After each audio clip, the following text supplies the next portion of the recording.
we all fall down.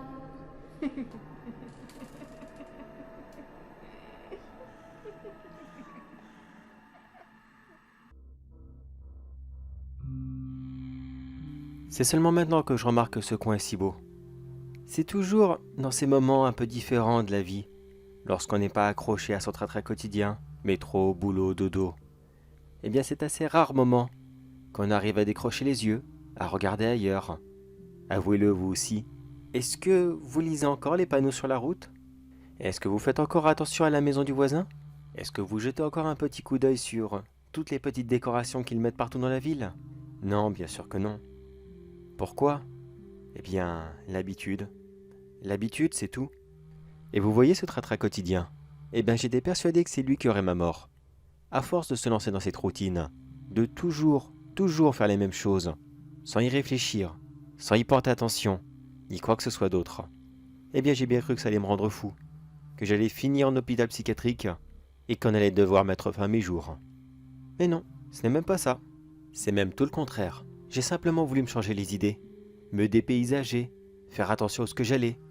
Mais là aussi, ça n'est pas passé tout seul. Comment vous dire?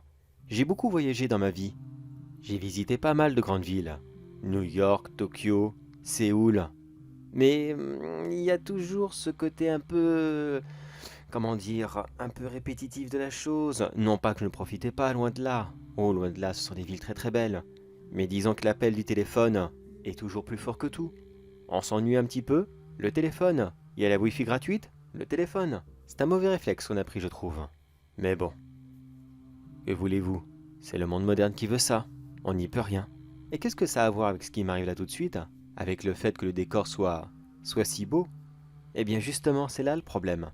Car vous voyez, ce décor qui est magnifique, eh bien, c'est la dernière chose que je verrai. Dans quelques minutes, je serai mort.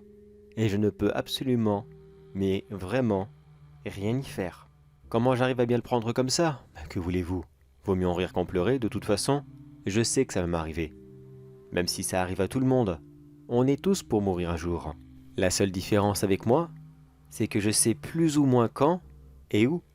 Ici et dans... En fait, je sais pas vraiment, je dis quelques minutes par rapport à ce que j'ai trouvé, mais je suis pas vraiment sûr à 100%. Bon alors, disons entre quelques minutes et grand max une heure et demie, grand maximum. Bon, je vais tout vous expliquer, ça sera plus simple.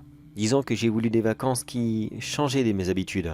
Comme je vous l'ai expliqué plus tôt, j'ai l'habitude des grandes villes, des bons restaurants, des boîtes de nuit et j'en passe. Mais là justement, je voulais une expédition, je voulais une aventure. Mais surtout, je voulais quelque chose qu'on ne voit pas 1 milliard de fois sur les réseaux sociaux. Bon, c'est vrai que le choix est extrêmement vaste. Mais pour une raison que je ne sais pas, sûrement le coin, ou je sais pas, j'ai pris au pif et puis voilà, c'est le jeu ma pauvre Lucette. Je suis allé en Mongolie, plus exactement dans le désert du Gobi. Attention, je ne dis pas que c'est pas beau, loin de là. C'est vraiment un très beau truc à faire au moins une fois dans sa vie. Et ça sera même probablement la dernière chose à faire dans sa vie. Enfin en tout cas pour moi c'est sûr. Bon, je vais pas faire les guides touristiques, mais je vous recommande fortement ce coin. Enfin du moins, la Mongolie en elle-même. Le désert, c'est autre chose. J'ai décidé d'y aller seul. À mon arrivée, j'ai juste loué une petite voiture sur place. Et puis, je suis parti à l'aventure dans ce désert. Malheureusement, pas grand-chose à voir. Ce n'est pas comme la route 66 en Amérique, où quand vous allez en ligne droite, vous avez des dizaines et des dizaines de panneaux publicitaires. Ici la plus grande cacahuète, ici les plus grandes toilettes, ici le plus gros cactus, et j'en passe. Non, ce n'est qu'un simple désert. Très beau, mais un simple désert. Avoir choisi ce lieu a été ma première erreur. La toute première erreur qui m'a conduit à ma mort imminente. La deuxième, eh bien, je dirais que ça serait d'être venu seul ici. Un guide aurait été le bienvenu. Il m'aurait expliqué, mis en garde, et peut-être même que je ne serais pas tombé dans ce traquenard. J'ai toujours eu ce côté un peu aventurier. Je ne parle pas les langues locales, juste l'anglais, et encore, c'est pas terrible. Je pars toujours tout seul, sans amis, sans famille. La véritable aventure. Oui, mais dans une grande ville. La véritable aventure. Vous prenez vos smartphones, Google Traduction, et dans l'ensemble, vous pouvez vous en sortir. Mais là, dans le désert, à part savoir parler aux cactus et à quelques animaux ici et là, ça sert pas à grand chose. Ma troisième grosse erreur, ça a été simplement de sous-estimer le lieu. Pourtant, on m'a dit de prendre plus d'essence. On m'a dit que pour faire l'aller-retour, il en fallait minimum 50 litres. Mais est-ce que vous avez vu le prix ici? Je ne les critique pas, loin de là. Mais, quand même, j'ai demandé de l'essence, pas de l'or. Alors j'ai pris le strict minimum, en me jurant moi-même que 40 litres, ça serait largement suffisant. Mais sans guide, qu'est-ce qui s'est passé? Je me suis perdu. Et j'ai usé les 40 litres uniquement pour l'aller. Comment est-ce que j'allais bien pouvoir faire pour rentrer? La stratégie pour moi était très simple. Descendre de la voiture, marcher en ligne droite jusqu'à ce que je puisse tomber plus ou moins dans une zone où j'ai du réseau, et appeler les secours.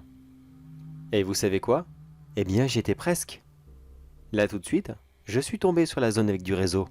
Ça y est, là j'y suis.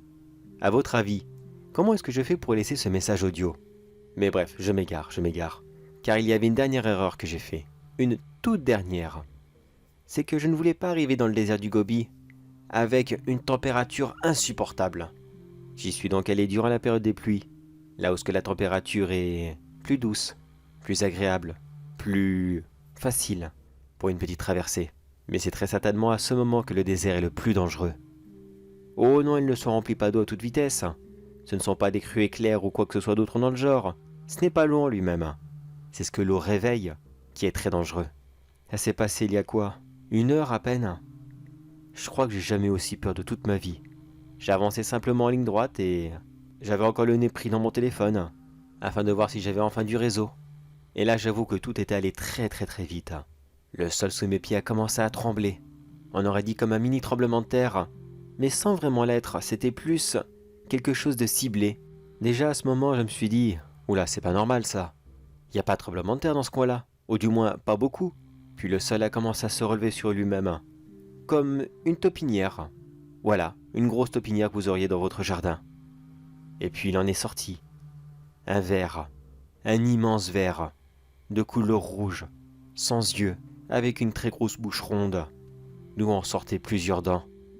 Est-ce que vous voyez les vers dans l'un des derniers films King Kong? Non, pas avec Godzilla, mais lorsqu'ils sont sur l'île. Vous voyez, ceux qui sont au fond du canyon. Eh bien, c'est exactement pareil, mais en version beaucoup plus grosse.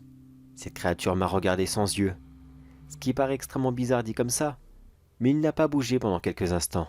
Remarquez, moi non plus, je n'ai pas bougé. J'étais complètement paralysé par la peur. Je n'arrivais pas à comprendre ce que j'avais là, devant moi, sous mes yeux. Qu'est-ce que c'était que ce truc? Est-ce que c'était le ver solitaire de la planète? Une horrible créature alien qui me provenait de je ne sais où? Ça, je ne pouvais absolument pas le savoir. Je n'ai pas eu le temps de reprendre mes esprits, que ce ver a décidé de faire le premier pas, et il s'est enroulé tout autour de moi, comme le ferait un serpent dans un dessin animé. Une fois que je suis complètement à sa merci, il m'a mordu. Mais pas mordu au niveau du visage, comme un prédateur qui essayerait d'achever sa proie. Non, il m'a mordu au bras. Il est resté quoi? Une bonne dizaine de minutes comme cela à attendre. Puis il est parti. Oui, simplement. Il m'a lâché et il est reparti. J'étais complètement sans voix. Je ne comprenais pas ce qui venait de m'arriver. Je savais que j'avais été attaqué par quelque chose, que cette créature m'avait mordu, et pourtant, pourquoi? Pourquoi est-ce qu'il avait fait ça? Mais je veux dire, on n'attaque pas quelqu'un comme ça sans raison. Non, je ne suis pas vexé qu'il ne m'ait pas mangé. Non, car je sais ce qu'il a fait maintenant. Et franchement, je crois que j'aurais préféré qu'il me mange. Car j'ai fait quelques recherches sur cette créature. En fait, il s'agirait du... Bon, excusez-moi tout de suite pour la prononciation, je ne suis pas très calé dans cette langue. Alors, il s'agirait en fait du... Orlgoy Kolkoy. J'espère vraiment que je l'ai bien dit. Et qu'est-ce que ça change que ça soit cette créature? Eh bien, disons que ça change énormément de choses. Enfin, en tout cas pour moi. Déjà, sachez que cette créature est unique. Il s'agirait d'un monstre local. Un genre de... bête du Gévaudan pour nous. Mais en version des sables. Je me demande si c'est lui qui a inspiré le film Dune. Qu'importe. De ce que j'ai trouvé sur internet, cette créature n'aimerait pas la chaleur. Et elle sortirait uniquement en période de pluie. Pile au moment que j'ai décidé de venir. Ah, je vous l'ai dit, j'ai vraiment pas de chance. Normalement, cette créature, une fois qu'elle a choisi sa proie, elle se jette sur lui, comme elle me l'a fait, puis elle lui balance un jet d'acide à la figure, afin que celle-ci se décompose, et qu'elle puisse la dévorer tranquillement. Mais ça, elle ne l'a pas fait. Et là, j'étais perplexe. Je me suis dit, ah, peut-être que c'est pas le même animal. Peut-être que je suis tombé sur quelque chose d'un peu plus peureux et qu'il est parti pour je ne sais pas quelle raison. Eh non, pas du tout. En fait, il a réalisé la pire chose qu'il pouvait y avoir. Car voyez-vous, là tout de suite mon bras. Oui, celui qui m'a mordu. Eh bien, il est rouge et tout gonflé. Le simple fait de le toucher me fait très mal. Et mes doigts, non, je ne peux plus les bouger. Ça fait déjà 20 minutes que j'y ai perdu toutes les sensations. D'après ce que j'ai lu sur internet, cette créature aime manger ses victimes. Et aussi surtout, sa progéniture. Eh oui, vous avez compris. Cette créature m'a pendu des dizaines et des dizaines d'œufs dans le bras. Et qu'est-ce qui va se passer? Eh bien, ils vont éclore, tout simplement. Si ce n'est pas déjà fait. Ces mini-vers vont se promener partout à l'intérieur de moi. Ils vont commencer à me dévorer de l'intérieur. Ce qui sera extrêmement long et extrêmement douloureux. Jusqu'à ce que la maman arrive et qu'elle me finisse. Tout en avalant ses petits, bien sûr. Elle les adore énormément. Elle les aime tellement qu'elle préfère les manger sur place. Si ça, c'est pas la meilleure mère du monde, je sais pas ce qu'il vous faut. Niveau amour, personne ne la dépassera jamais. Donc voilà ce qui va m'arriver.